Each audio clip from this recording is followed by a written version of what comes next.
I just came from el Ministerio de Migración y Extranjería. I think I said that right. To ask them about what I need to do, because my 180-day visa expires in 4 weeks, and I'm waiting for paperwork from Canada, from the RCMP, for my fingerprint, high-level security check, and an apostillized marriage certificate from Canada. Without these documents, I cannot proceed with my temporary residency. So this takes time. I have to wait for it to be processed, then I have to wait for it to be mailed to me. So I'm looking at least 6 to 8 weeks for that to happen, which means I have to exit the country before I can get my temporary residency. So that's what I was asking them about that. What do I need to do? So I was told you need to leave the territory of the C4. So there's 4 countries that make up the C4, and I can't go to those countries. It's not considered leaving. I have to go out of those C4 and then come back. So I'm gonna try and figure out what country I have to go to and then go. And I have to do it the last week of June. That's when I booked a week vacation so that I could do this. So now it's just a matter of figuring out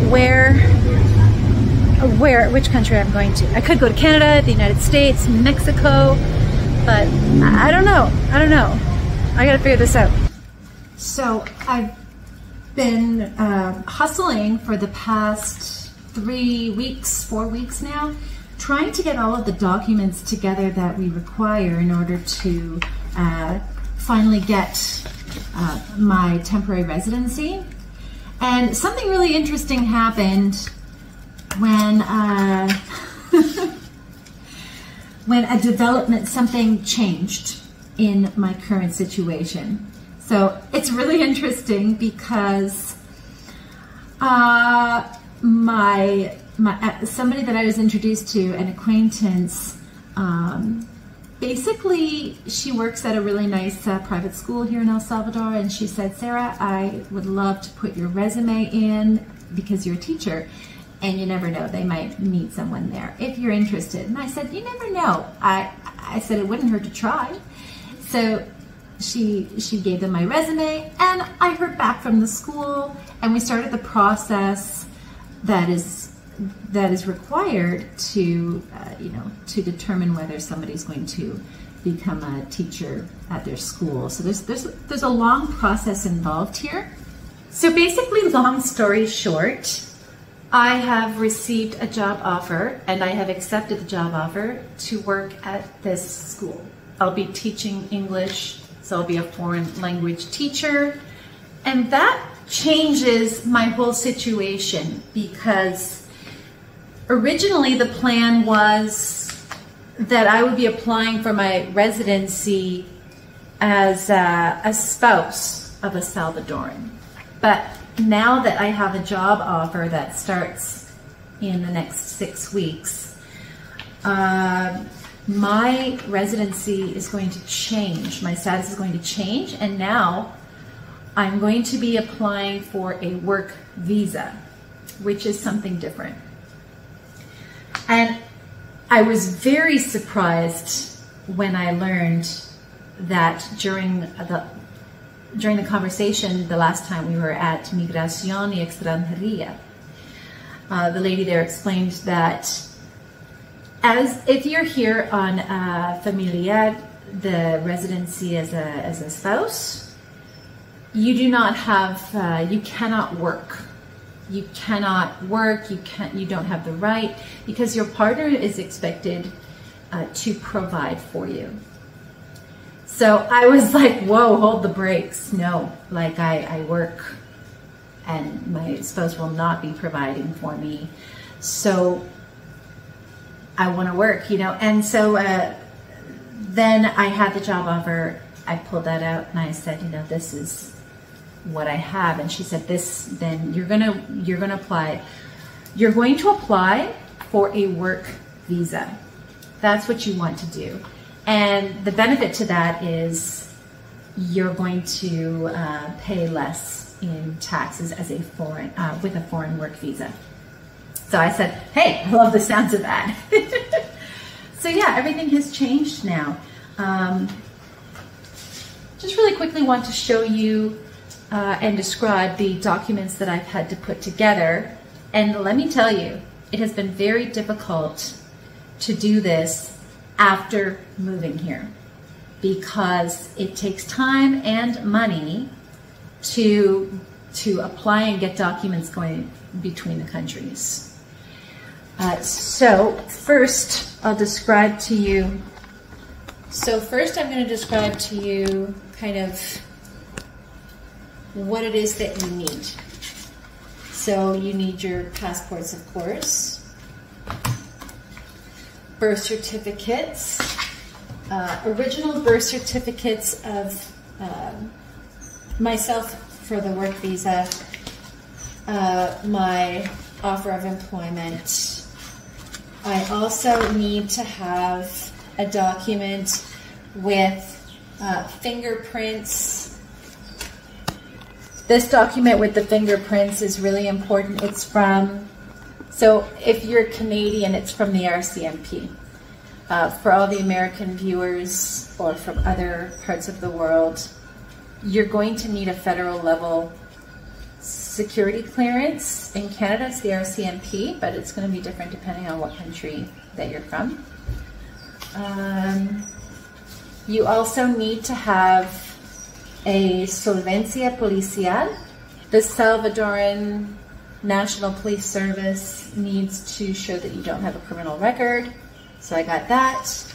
In my case, for a work visa, of course, I need to have the employer who made the offer of employment to have their legal representation sign and affirm on my work visa. The schools, they have someone in the legal team that does that for them. So the ball is already rolling on that. One other interesting note about how things are a little bit different here than they might be elsewhere is that everything should be apostilled. So if it's not apostilled, you might end up with a problem, you might not. You take your chances. When I first went to apply for the residency application as a spouse, I was told you need an apostilled marriage certificate. So we had to, of course, go and apply for that online, pay a nice big fee for that, and then when it was ready, arrange to have it shipped. Now, we had someone visiting from Canada at the time that it was available, and they brought it with them, so that saved. But the shipping costs they're pretty high to come from Canada to El Salvador.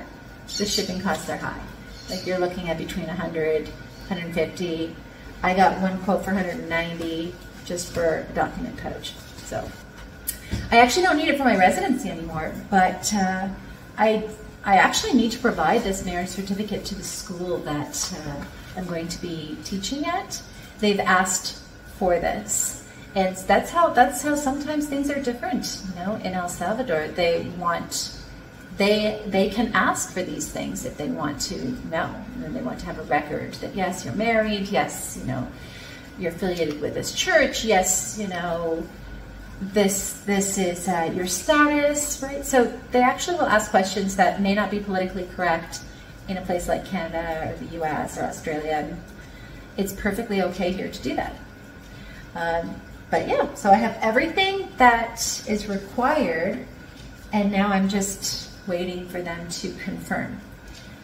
I'm sure that for viewers who don't have a job offer and they just want to come here, I think that one thing I really want to highlight that's important for you to understand and for you to know, if you're the female spouse coming into the situation and you are not Salvadoran, like my situation, I don't have the right to Salvadoran citizenship as the spouse immediately.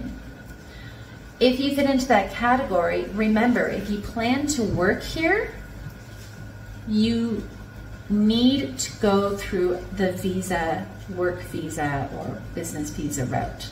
You do not want to go through the spouse route because that will prevent you from being able to be to earn an income in the country, as your spouse is, under current law, expected to provide for you.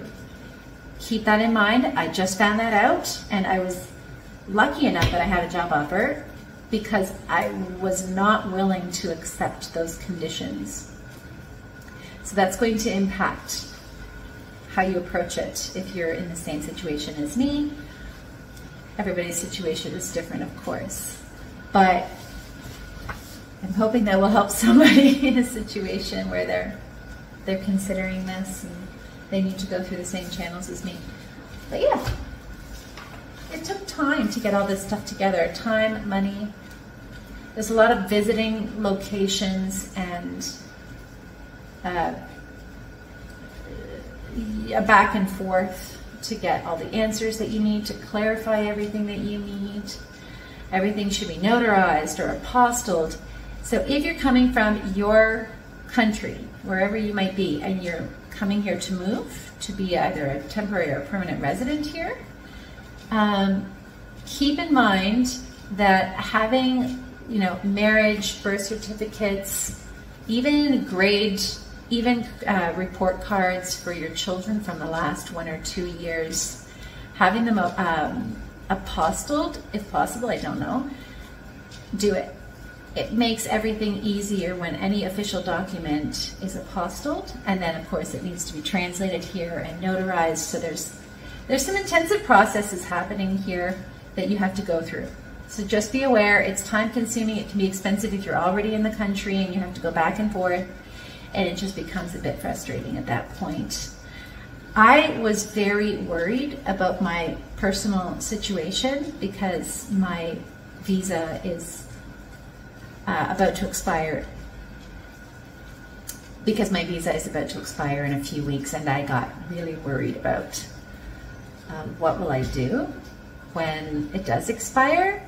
And asking questions is really helpful. Of course, you have to physically go in to ask the questions, but it's worth it. Why? Because when we finally physically went in to ask the question, what happens to me when my visa expires? Is there a penalty? Will you literally kick me out of the country? And we were envisioning this whole doom and gloom situation, but it turns out it's not that bad. If I'm still here when my visa expires, I haven't left the country and come back, I will just be hit with a fine. And it's fine, I don't think it's that much. It's like something between $50 and $100 maybe. It's not a big fine. And so it's really not so bad. It's not like I feared it would be. So asking questions, even though you have to go into the physical location to get clarity, is a really good idea. Don't just assume things and then worry and stress about it unnecessarily like we did.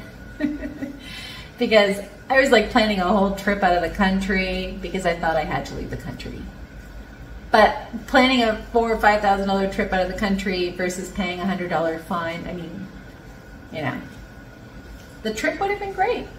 I was excited about it, but I also have to buy a car for my new job. So, when given some options here, right? So don't assume things, go into the location and talk and ask your questions.